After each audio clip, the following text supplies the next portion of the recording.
Selain tag-tag biasa, HTML5 juga memperkenalkan tag input baru, sangat menarik, sangat variatif. Di sini saya membuka referensi dari website html5doctor.com/html5 strip forms, strip input, strip types.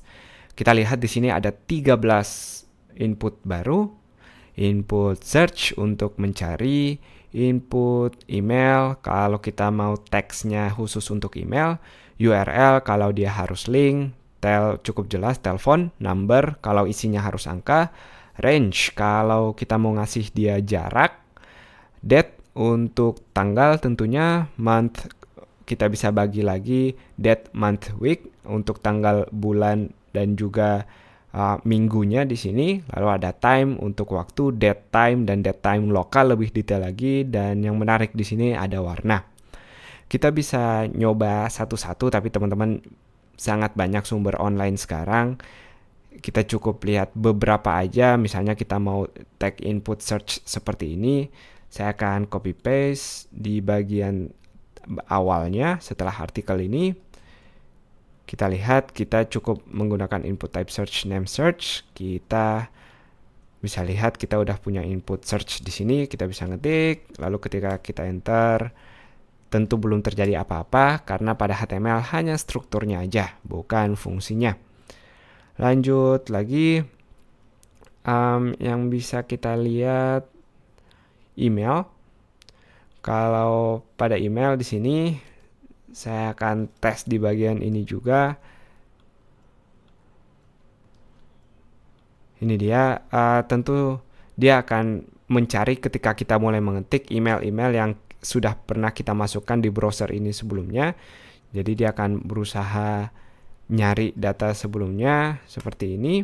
Dan nanti kalau teman-teman punya membungkusnya di dalam tag form lalu mencoba submit, kalau dia formatnya bukan email maka dia akan melakukan validasi secara otomatis. Kita bisa ngasih tag placeholder seperti biasa untuk ngasih teks bayangannya. Cari, lalu di bagian ini email. Required ini adalah tag yang kita gunakan kalau mau dia wajib diisi. Jadi kalau kita punya tag form di sini,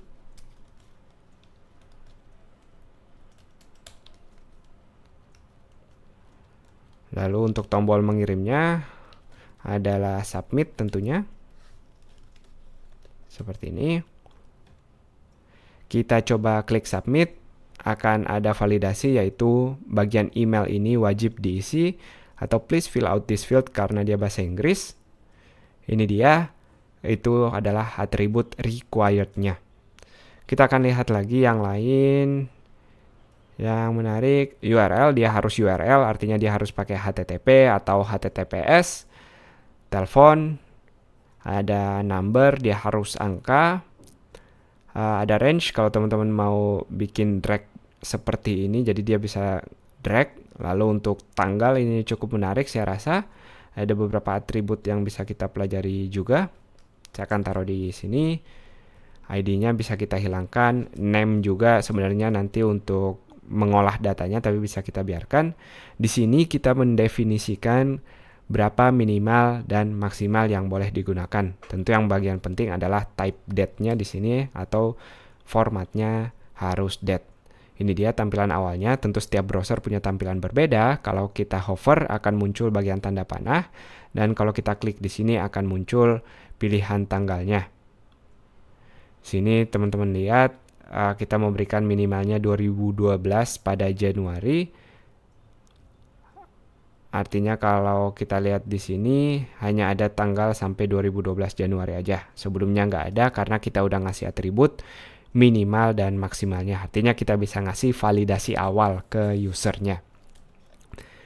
Lanjut lagi, saya akan skip ke bagian terakhir yaitu bagian warna. Cukup jelas penggunaannya dengan input type color. Kalau kita nggak mau copy paste, sangat simple. Ini dia. Seperti ini. Kita akan punya color picker di sini, kita klik, sangat menarik, kita punya berbagai macam opsi untuk mengambil warnanya di sini. Itu dia input type baru, sekali lagi sangat banyak, dan salah satu website yang sangat saya rekomendasikan yaitu HTML5 Doctor di sini. Teman-teman bisa lihat penggunaannya dan juga keuntungan-keuntungannya apa aja. Itu dia, semoga jelas. Sampai jumpa di video berikutnya.